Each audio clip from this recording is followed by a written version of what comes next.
Hi guys, it's Debbie with Debbie J's Crafting Corner. I am super excited about this new project that I'm going to be working on with you guys today. I am a new design team member as of this month with Artesprix. You guys know I love Artesprix products. I haven't been able to use it as much as I'd like to, but I do already have a few videos up where I'm using this fun medium that you may or may not have heard of if you haven't been hanging around on my channel for a while.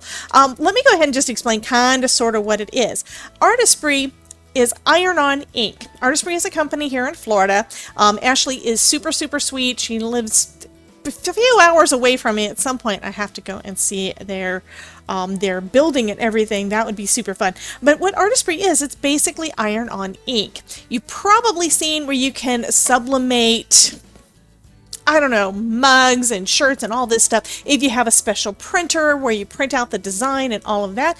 Well, what Ashley with Artesprix has done is she has created a line of products where it's being brought into our craft room because we do a lot more with markers and die cuts and those kind of things, and we don't necessarily do it all digital. Do the digital design and then print it out. We basically get our hands dirty with it, right? So what I'm going to be playing with today, and this is the first time I've done anything on this large of a scale with this, is I'm going to be using one of their decorative signs. This is the blank of the month. I'm not real clear on exactly how the blank of the month program works, but there's going to be more information, of course, on the blog, so be sure to check that out. But this is what I'm going to be doing. So this is a decorative sign. So it is a nice size sign. This is 8 by 10. So it's like a large photo, and it already comes with the ribbon, and the holes are already in this heavy MDF frame, okay? One rule about anything when you're using sublimation is that it sticks to things with a polyester component. So it has to be high enough polyester, meaning you can sublimate on shirts if it's a polyester shirt. It doesn't stick to cotton unless you've got a special vinyl that you could do it with. Anyway, I'm not going to be playing with that today. I may get into that at some point in the future, but we're going to go ahead and start working on this project, okay? So here is my blank, okay? And what I decided to do is I'm going to actually use a digital image. You don't have to. You can use your stamps. Just know that if you're using any stamps with words, it's going to be backwards, because what we're going to need to do is have the... let me grab one of these. Okay, I've got a couple of actual different ones. This one is the one I'm going to use. So this is basically an image that I got. I think it was off of Craft Bundles or Design Bundles. I will leave a link to the image that I'm using down in the description. And I printed it out, and if I turn it face down, you can see the image on there, right? So just like when you're using vinyl that you cut out, you need to make sure that it's reversed so that the sticky side goes down. Well, what counts as the sticky side for us is going to be this image here, okay? One reason I printed it is I'm thinking sign, words, I can't write backwards, so I needed to print something. So I've created a box around it that is 8 by 10, and the reason for that is I need to make sure that it fits right around the edges of my design, okay? Because only the parts that are within that box are going to be transferred to this piece here. And basically the way that I did this, and I will show this on a future video if you haven't used any kind of digital images, I don't do anything fancy. I open up Microsoft Word, I created a box that measured 8 by 10 because that's the size of my blank, and then I put my image in and told the computer, I hit the button to reverse it. That's all that I did on here. So now what I'm going to do is I want to add some color. First off, this is not going to transfer. This is not sublimation ink. This is just regular toner. You could use your inkjet printer, whatever. That stuff's not going to transfer. So what I need to do is I need to color all of this in. And I've also got a couple of other ideas as to what I want to do. I'm going to do a little bit of stamping. I decided that, okay, my image, you can see it from the other side. Maybe you can see it this way. Okay, it says, drink coffee, make stuff. So I'm going to do a little bit of coffee stamping, and these are some stamps from Stampers Anonymous.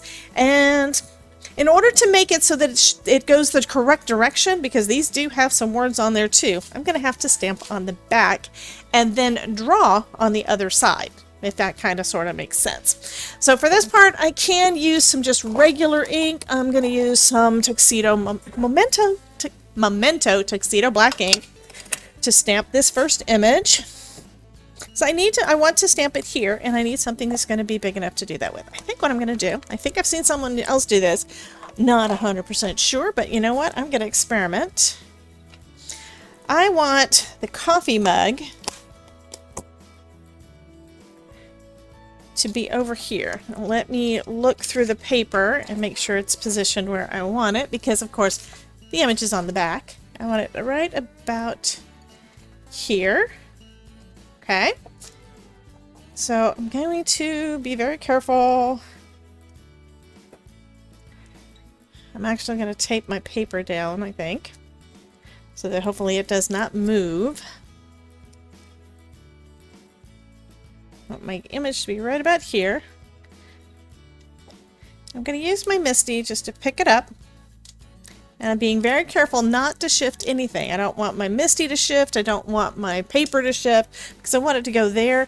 And it doesn't really matter if it's a really solid impression, unlike when we're normally stamping with our MISTI, because I'm going to be coloring and redrawing everything on the back anyway. Okay.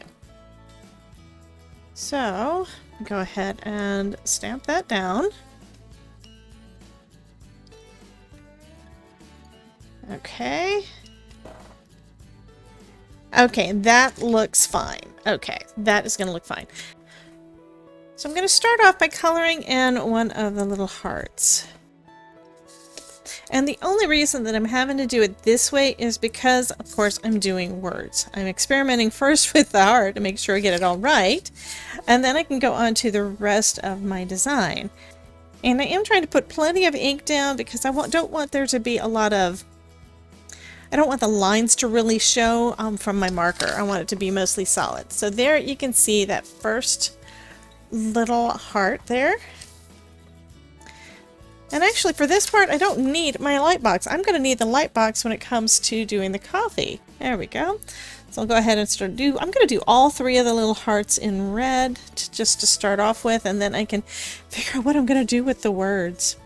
Because I don't really want this to be all, you know, monochromatic. I want it to be colorful, because this is about, it could be all in brown too, but you know what? I want some additional color as well, because it also says crafty, and you know, make stuff. And my stuff that I make is never really just plain black and white, so let's go with it, right? So you use the tip of the chisel nib to get your fine lines, and then you can use the side to fill everything in the way that you want it. Okay, so we've got, the saying says drink coffee, make stuff. So I think what I'm going to do is I think I want to do multiple colors. Coffee I'll do in brown, so let me grab out my brown marker. Can start with that. You can see this is still a seat of my pants project because I don't have it all completely thought out. And now that I'm looking back at it, I want to make sure that this is not all white, and I think I may have missed a couple of spots. And when you're tracing over and something like this is kind of like no line coloring, because this part is not going to transfer. So the only part that's going to show up is what you put down with the markers. So if I missed a bit and thought I got it, that's not going to come through. Okay. Think I'm good. I'm probably going to second guess myself a bunch, but you know what? That is totally fine too. Okay, so let's work on a word. I am really bad at doing words backwards. Let's go ahead and work on this. So I'm going to trace around the edge of my letters, just like you would do tracing anything. I'm going to try to make the lines as smooth as possible, and then of course filling it all in. And I do better when it comes to curves if I turn my paper, if I rotate it, so you can definitely do that when you're working on your own. Let's do another smooth line across there. Okay. I bet if I practice this, I would get better at it, you know, just like with everything else that we do in the craft room. Okay. So I need to make sure I fill that in. And yes, I know I'm going over this like 2 or 3 times for most of it, and that's because I want to make sure that those lines are smooth. I want it to look like it's an actual scripted word, because the last one I did, my lines were a little bit shaky when I was trying to trace what I had done. So another option you could do is if you've got an adapter for your cutting machine, you know, like your Scan and Cut or your Cricut, you should be able to put the markers in and it would be able to do that as well. So that's another way to get your words perfect on your image. But I know not everybody's got a machine like that.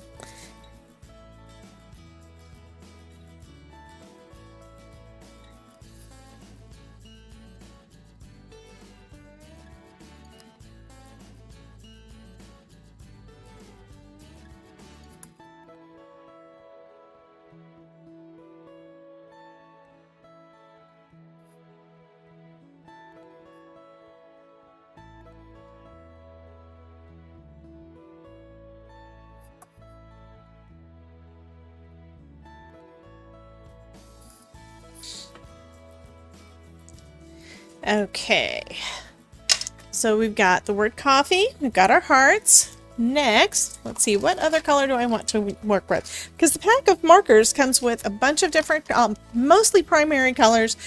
We do have some purples and greens and stuff in there as well, so we can go with a lot of different things. Since I have the brown out, I should probably work on the coffee, but I really want to get the words done first, and then I will experiment on the other. I'm a little bit paranoid that I'm going to mess some of this up, and I don't want to do that. Okay, think I want... We've got red, we've got brown. Let's go with... I think I want some purple.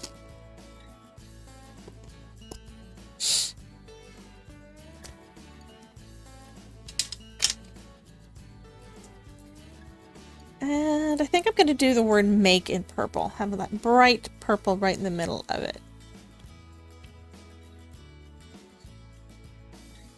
One thing you will notice when you're using the colors, the markers, the paints, the inks, when you're using these, you're going to notice that the colors are nowhere near as vibrant as you would expect. But just wait until we heat this up. That is going to look amazing.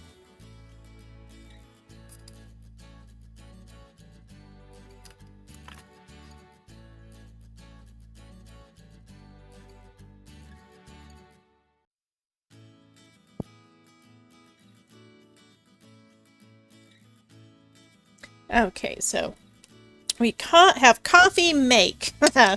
Okay, let's get out another color. I think I'm going to go with... See, we've got purple and then brown. I think I want a bright blue. And then an orange up at the top. Not exactly RGB, but it is close enough, right?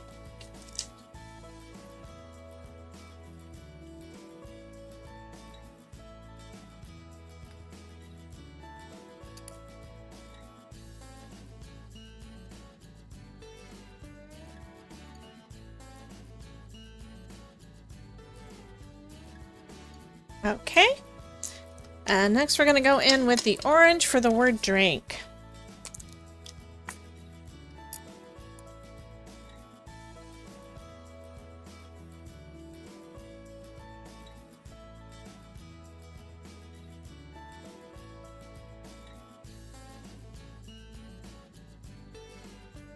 Okay, so next I'm going to take my light box back out so that we can work on that coffee mug. So you can see that there, and this part I do need to be fairly careful because I could really mess it up. Let's see, what do I want to do? I think I'm going to do an outline with the black. And then I can color in the coffee brown, and I can color in the coffee mug. What other color have I not used yet? I haven't used the pink. I haven't used yellow. I think I want to do pink. So I think I want to do pink. So I'm going to use that chisel nib again. And before I do that, let me just make sure. Yes, it does look good. I'm going to use the chisel nib to trace out my image.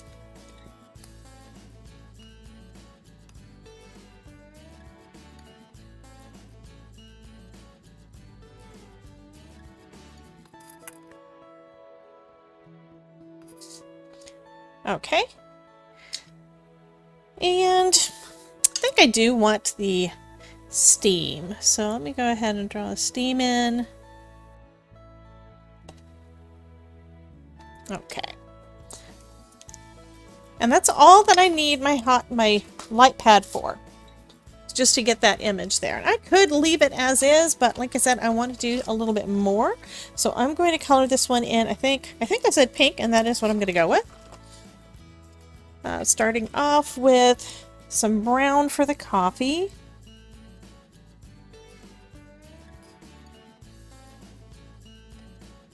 Okay. And then I'm going to go ahead and do some pink in the background. And yes, this looks almost like red. It's not red. This is actually pink.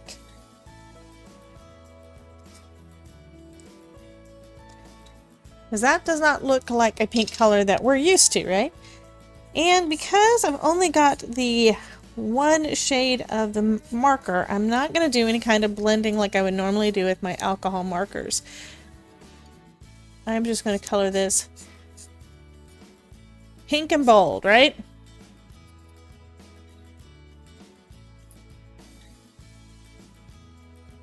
These are also translucent colors, so when you go over it with something else, the darker color is what's going to show up the most. So that means you do have to be a little bit careful with what you're doing, right? I'm going over it a couple of times with the color because I know what I've seen in the past. I don't really want any splotchiness if I can avoid it on the side. But you know what? This is handmade, not Hallmark, so even if it does have any splotchiness, it's still going to look great. Okay, so we've got our little coffee mug there. Next I'm going to play with some of the paint. So next I'm going to play with some of the paints. So I've got a little paint palette here, and here's how these paints come. You've got your three primary colors: red, this is actually red, blue, and yellow. Then we've got this one that looks purple, but it's actually black. And then we've got this one that looks white, but it's actually just a lightning medium. Now, when it comes to, like I mentioned before, all of this stuff is translucent, and there's really no way that you can actually sublimate with white ink. It does not exist. So this is basically used so that you can lighten the color. Just like when you add white paint to a darker paint, it lightens the shade. And then the same kind of thing with the black. You can darken it. So what I'm going to do is I'm going to mix some bright colors, and then we're going to do a little bit of splattering over our image. I think that is going to be super cool. So let's start off with a little bit. I'm only going to use a little bit of each of these. And hopefully I will not make a mess.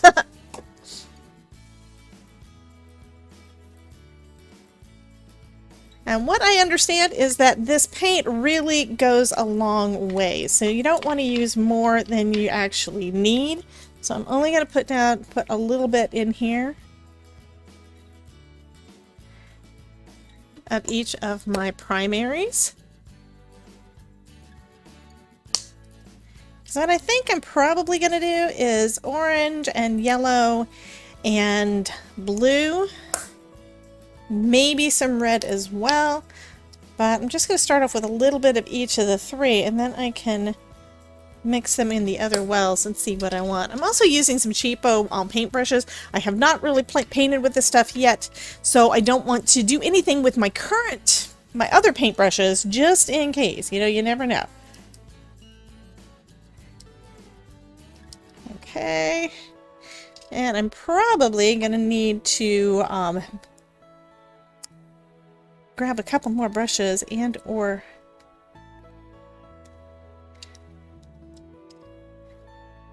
some extra water too. to kind of mix them together. So let's go ahead and do a little bit of orange here. That's probably good enough. I'm adding a little bit more yellow there because I want that to be a bit brighter. And it's hard to tell what color it's going to actually turn out to be because this is not actually what it's going to look like. I mean, that red there looks a little bit pinkish to me, and it is not really going to be like that. So let me grab a little bit more of the yellow and put that in with the blue. And then I can mix myself some green. And I probably do need a little more paint than this so that I can get a good splatter.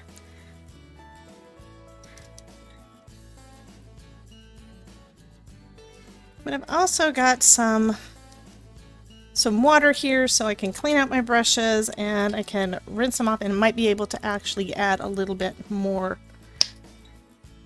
you know, thin it down a little bit more to make it a little bit more consistent. Okay, I'm gonna cheat. I'm gonna do a little bit more of the paint. This is what happens. I don't never know what I want to do, so I don't know what I want to do, so I'm actually going to probably have more paint than I need, but that is totally fine. I can always use that on another sheet of paper and go to town and basically save the new print for another project. Okay, so this is a brighter orange. I like that. And then for my green,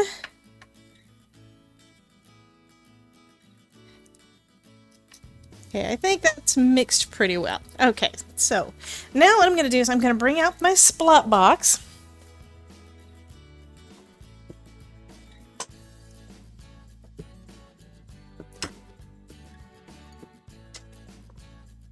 And I've already got my paper in there. Now I have to be careful not to go too bad overboard because this is just regular copy paper. It's not watercolor paper. It's not any kind of a thicker anything. So I'm going to add a little bit of water to this so that it'll give me a little bit better splatter, I think.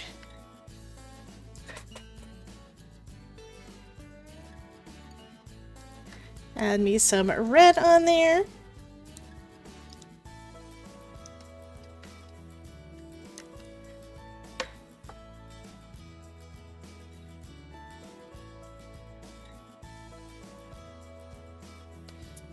Okay, next I'm going to go in with some of my orange. Let me grab some water for that one too. I kind of want some bigger droplets than what I got on my red.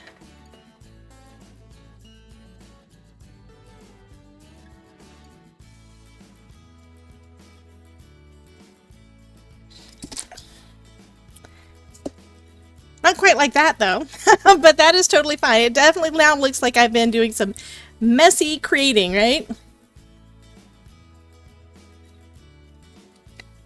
Okay, and then let's go in with some green.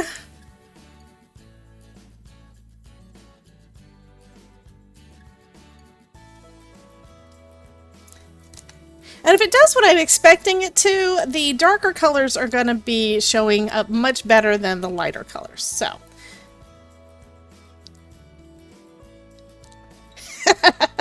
okay, I have to do some of the blue too. I know, I'm kind of gone a little bit overboard. I don't really need any more, but I'm going to do it anyway. Okay, let's do some drips from this direction. I got a big old splat there.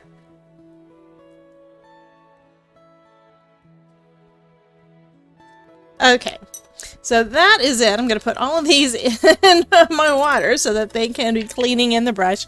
And then what I'm going to do is I've got a heat press off to the side heating up. I'm going to lay this on there so that the paint can dry a little bit quicker. You don't have to do this. You can let it dry natural. You can use your heat gun, whatever you want to do to help your paint the way that you would normally with your paint, right? And I'm also going to clean up this little bit of mess that I got on myself from the paint too. So next we need to make sure that we have all of the lint and everything off of our sign here. So I'm just using a lint roller. cheapo lint roller I've had in my stash forever and don't really use all that often. And then this one was, I think, something I picked up as a 2-pack at Dollar Tree probably about 2 years ago. Anyway, I'm just making sure I've got all of the lint gone. Next, I'm going to make sure I have this facing the right direction because I don't want my sign to be upside down. That would be fun, right? After all that work, okay, all that play, having it upside down. So now what I need to do is I need to have this facing, this is the way that it works. This surface needs to touch where all of the ink and the paint is. Okay, so I've got my design here, and I'm going to have this face down, lined up right about where those lines were, you know, the lines that I printed on here. And the reason I did that is so that I could make sure that I got my sentiment actually straight in the center.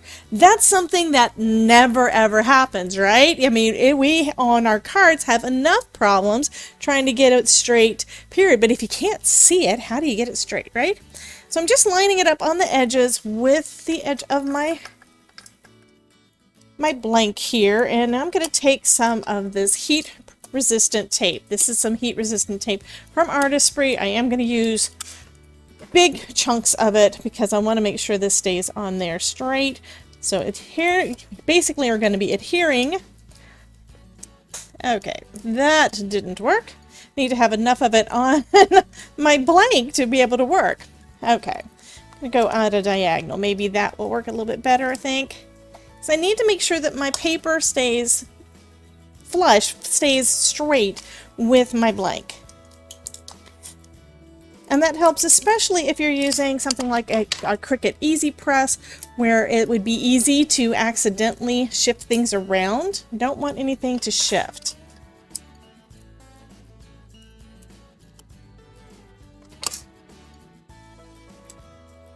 Okay, and you do not wrap the edges around. If you do that, then what you're going to wind up having is some of the design that you may have splattered, because I did do the splatter on the sides, may wind up showing up on parts of your blank that you don't want it to. I mean, this one is probably not as important, but on a lot of them it is. And this edge, I've got barely any space there, so I am going to wrap it a little bit. Well, no, I'm not.